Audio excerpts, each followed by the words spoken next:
Welcome to History 134. This is part 2 of a 5-part series on the Napoleonic era. Part 2 deals with the Napoleonic military because the Napoleonic era is the last time that people looked good going to war.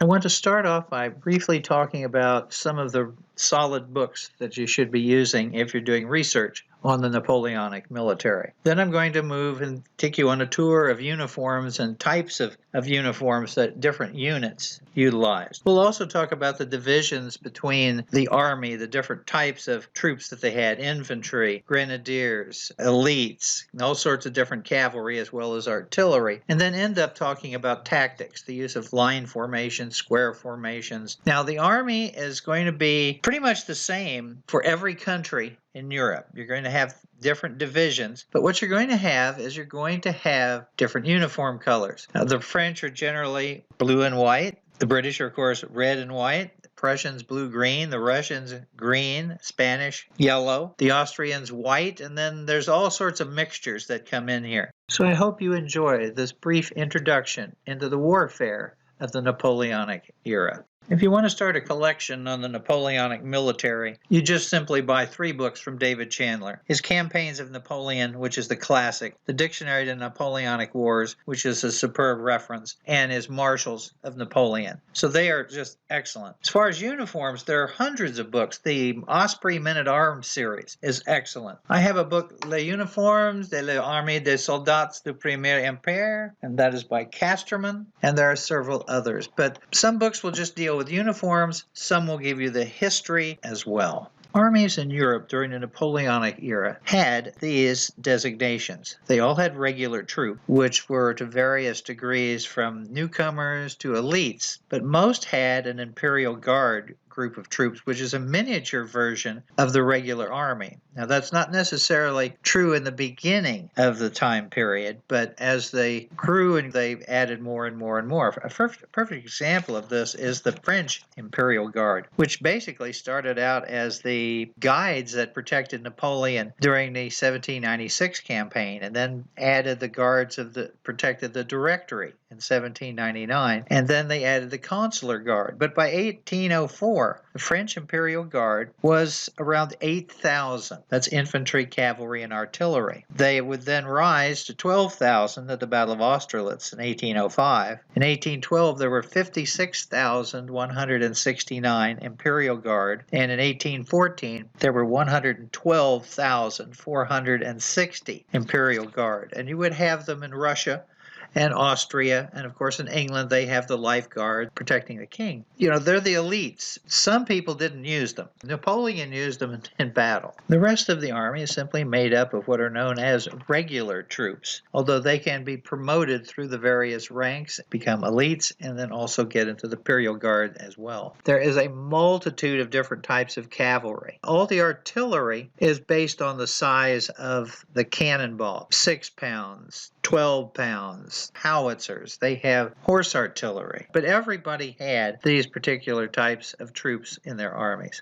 The regular infantryman. Now this gentleman is in a French uniform, so the colors would vary from country to country, but he's equipped pretty much the same. Each one of them actually has a little side sword. It's about 24 to 26 inches in length, just to make them feel better. Obviously they have a musket. It's a smooth bore, so the bullet is smaller than the barrel, so as you fire it, the ball bounces around and then comes out. Around 50 to 56 caliber. They have a bayonet. And, of course, you see the accoutrements there. He's got his ammunition pouch. He's got his boots. He's got his shako. Now, that's leather. Now, I want you to notice the colors. He has a red pom-pom on the top of his shako. He has red epaulets, red collar, and red cuffs, which is an indication that he is elite in his particular unit. They have different colors, so during the battle, the generals can see what quality of troop, what types of troops are available, and where they're located. But this is pretty much what everybody would have, just in a different color. You're very familiar, most people are familiar with the British soldiers, particularly from the American Revolution. Well, they're still wearing the same outfit in the Napoleonic era, so they have the red jacket and white. Grenadier Guards of the Old Guard of the French Army. Ultra elites in anyone's armies. The Russians had these, and several others had these as well. But this is the Old Guard of the French Army under Napoleon. There were actually different designations. The Old Guard, in order to be a member of this unit, you had to have had 2 campaigns under your belt and had had 5 years of service before you could be promoted from the regular army into this army. In the 1812 to 1814 period, there was a young guard, soldiers that were drafted in, let's say, 1813. The best of the best were then made into their own little miniature Imperial Guard, but they would not have worn the bearskin busby that you see here. The picture you see are 2 members of the Old Guard. One of them is a non-officer, so that could be a corporal and that could be a private. And then you see the sergeant or above officer. Both of them have plumes in red, which are elites. And by the way, those are actual uniforms from the Museum of the Army, which is why they're a little duller in color than a newer make. But again, they have the red and the red cuffs, the red epaulets. But that is a bearskin busby, and it is absolutely awesome. They have the same rifle, they have the same sword, it's just fancier. It has a grenade on it.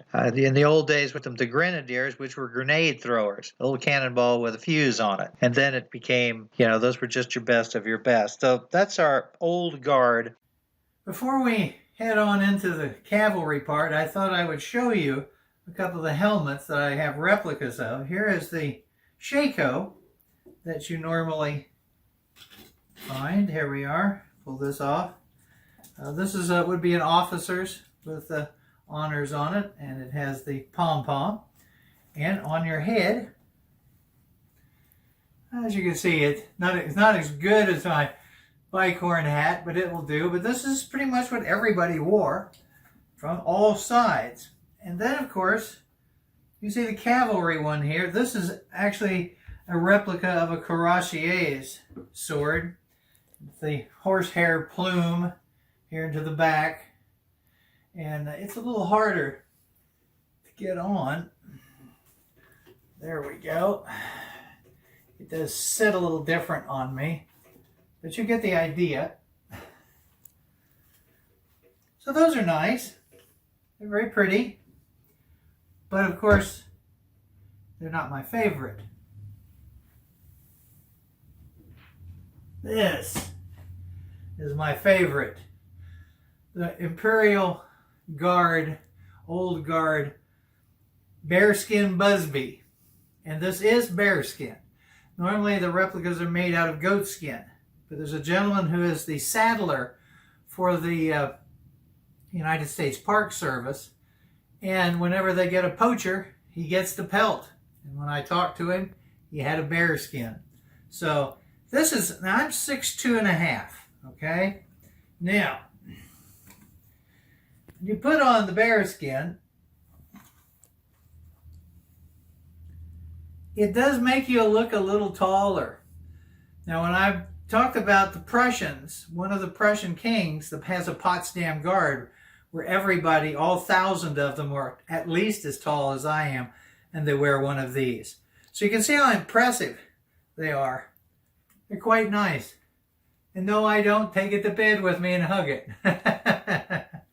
All right, well, we'll be back with some more equipment a little later in the show. With the infantry, you just had Imperial Guards and line troops. With cavalry, we have a whole ton of different people. We have light cavalry, we have medium cavalry, we have heavy cavalry, we have the lancers, we have hussars, they wear a busby on the top of their head, a kind of medium cavalry. You have dragoons that will actually carry a rifle with them, and you can move into different places, fire a few shots, and then move someplace else. And cuirassiers, which are the heaviest of the heavy cavalry. Their responsibility in the French army is to take down everybody else's cavalry. So let's see how they are dressed. Here we have a hussar. Well, in this case, he is not wearing a busby. He is wearing the standard shako. So you usually get some different variations in these units. There are actually 13 regiments of light hussars, of which this gentleman would fall into the category. And they all have a different color scheme. So although he has a red jacket on, he is not English. He is, of course, French. And he does have a carbine.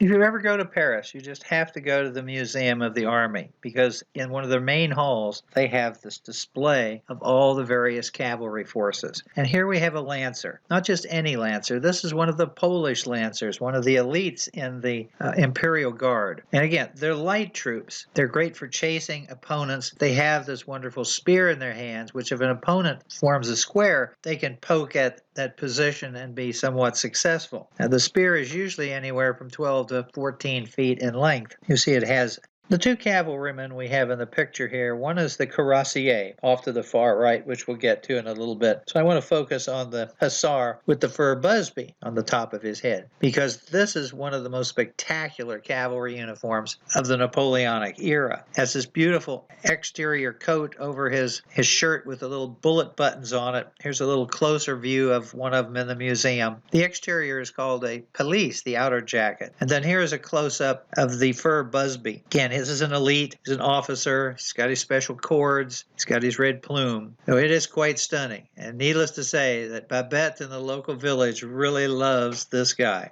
Here we have Empress Dragoon. These are the soldiers that would have guarded Josephine and visited Napoleon during his early years when he's fighting in Italy. And eventually then, when she was Empress, followed her around as well. They are part of the Imperial Guard, and as you can see at the uniform, it has the leopard on the helmet, but they are actually light infantry, light cavalry that can become infantry. So they can move into a position, dismount, use their rifle, or they can chase enemy infantry running away, or they can attack other cavalry. With their job of protecting the Empress, obviously they would engage anything that came anywhere near. Now, the other dragoon is a line dragoon. You can see a member of the 23rd Regiment, and you can see how he fits with all of his equipment on his horse. So you have his musket off to one side, he has his saber off to the other side, and all the other accoutrements that come into play. The French heavy cavalry. Now, although the general term for them is cuirassier, there is a term, there were two regiments of carabinieri that were used that were also equipped with the same breastplate, backplate, and helmet, and the heavy sword. So this could be one of those. You can see the beautiful metal helmet, the plume over the top of it, the wonderful breastplate, and the heavy sword. Now, they have a 42-inch long sword. It's the biggest sword of the Napoleonic era. And if you see one close up, you would swear it's an American Civil War sword. And the reason for that is in 1842, the United States government adopted it as their standard cavalry sword. So the only difference between a cuirassier sword and a USA or a CSA sword from the Civil War is the USA and the CSA. And then here we have the cuirassier on horseback in the museum. And again, you can see all the accoutrements associated with it. You notice he is part of the Imperial Guard. He's got a grenade on his saddle blanket. Magnificent. These are just stunning. They are, of course, every opposing cavalry's nightmare. That breastplate is beautiful, but just exactly how much protection does it really offer? It certainly will help you if they're going to attack you with swords, but this is what happens if you get hit with a cannonball. This is a member of the cuirassiers who was killed at the Battle of Waterloo, and this is his breastplate, which was hit by a 6-pound cannonball, and he was also shot with a bullet. The bullet hole has been plugged up to make it a little nicer, but here it is in the Museum of the Army. Of course, at the Battle of Waterloo, you have the attack of the Scots Greys, which are the heavy cavalry of the British Army, and then they were overextended and then hit by French cuirassiers and decimated. But this is the most powerful of all of the cavalry of the Napoleonic Wars. Well, now that we've finished the cavalry, I guess I should show you some of the swords. Now, these are not replicas. Taken me a while to find some of these, but this is the standard infantry sword. As you can see, it's about the length from the shoulder to the tip of your hand. You don't want it too long so that if you're in line formation, you don't hit Francois on the back of the head with it. So it's pretty light, and actually, whether you're in Russia, Britain, Austria, France, basically the same looking weapon. The only difference will be they'll have armory marks up here. So that's the standard sword for infantry. This is one of my favorites. This is a British officer sword. And they really stopped making this about 1800. It's a curved scimitar. And it could be an infantry officer sword. It could be a cavalry sword. But it's been used. You can't really see it. But the blade has 13 nicks that run from here all the way up. So at this point, if you're getting nicks there, you've got it up over your head. Not a good sign. In addition, this blade is missing a piece. There should be a piece that goes from this tip of the crown to the lion's mouth. Now you notice it has an ivory inset. The problem with this sword there wasn't anything wrong with the blade. The problem was the lion. The lion pommel, its ears stick out. And so when you have it in your sheath, it snags your pants. So what a lot of these gentlemen did is they filed off the side that was closest to their clothing and put a piece of marble, or in this case, a piece of ivory. But it's a really stunning scimitar-style weapon. And then the last one, when I talked about the cuirassiers, this is the monster that they use, known as a Waterloo sword. And it is 42 inches long. And it's gigantic. And again, as I said before, if you're Civil War buff, this looks pretty familiar to you because the U.S. copied it in 1842. So the next time we'll be looking at some ordnance. Okay, now it's ordnance time. Now it's a little hard to see, but you can obviously tell I have a cannonball here. This is a 6-pound cannonball. This is the cannonball that you saw that went through the cuirassier's armor plate. And studies have shown that if you lined up 20 men in a formation, this would go through all 20 of them. The Prussians kept track of this. They actually have watchers who, when they fire ordnance, see how many men go down. But this, like I said before, the French believe these things will bounce twice, which is one of the reasons why Napoleon waited a little longer on Waterloo in the morning to start the combat, because it had rained the night before. He didn't want his cannonballs sticking in the ground. Then this item here is canister. Sometimes it's called grape shot. Obviously it's a big grape, but they're put in canisters of 15 to 20 of these, like shotguns and shotgun shells. And this is what the horse artillery would use on squares, or what you use on mass troops. So it's quite effective. You'll see some of them that are perfectly round. A lot of times in the 17 and early 1800s, they liked them a little rough. They did a little more damage this way. From a bullet standpoint, this is the biggest bullet I have. That is an 86 caliber soft lead ball. So when that hits you, it will expand out 3 times. It'll just make a mess. And then this is the other one. This is the 56 caliber. And it's actually a souvenir from the Battle of Valmy. Some metal detector guy goes out there and digs those up and sells them online. So it has a little different sheen to it. But they're round. So you're firing these in smooth bores. So they're bouncing around. And the last thing they do as they leave the gun, it'll continue doing, which is why they're so inaccurate. Prussian studies found that if you fired 400 men at 150 yards at a target the same height as the number of men firing, you'd get about 10 shots on the target. But at 50 yards, you get about 80%. So the closer you were, the better off you were, at least from the guy who's doing the shooting. So they do a lot of bouncing around. So that's all of our souvenirs for this show.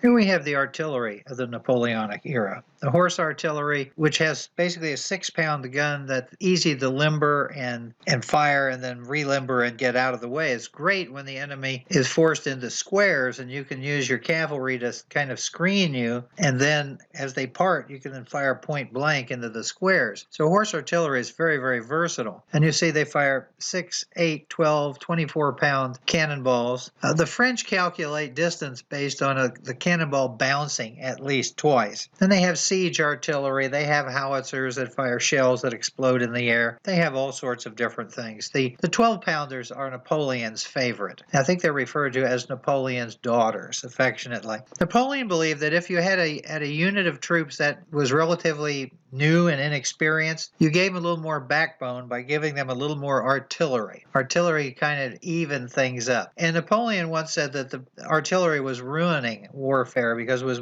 taking all the glory out of it, because the casualties were horrific. When a battle took place in the Napoleonic Wars, formations used to fight it usually fell into 3 versions. You have line formations, column formation, and square formations. Now, line formations, you normally have infantry arm's length apart, marching as a unit with depth behind, another row, another row, and another row. And then you would stop periodically, aim, fire a volley. While you're reloading, then the next group would then go by you. You would move that way. The problem with line formation is that if you're attacked by cavalry in that position and you stay in line formation, then what will happen is the cavalry just run right through you and tear you to pieces. So that's one of the issues. You're trying to use different tactics, different formations for different situations, and you may have to make changes. Now, column formation is where you're moving in a compact group down a road. It's a little faster. You can move faster. You can go through things, but you certainly don't want to be caught in column formation by artillery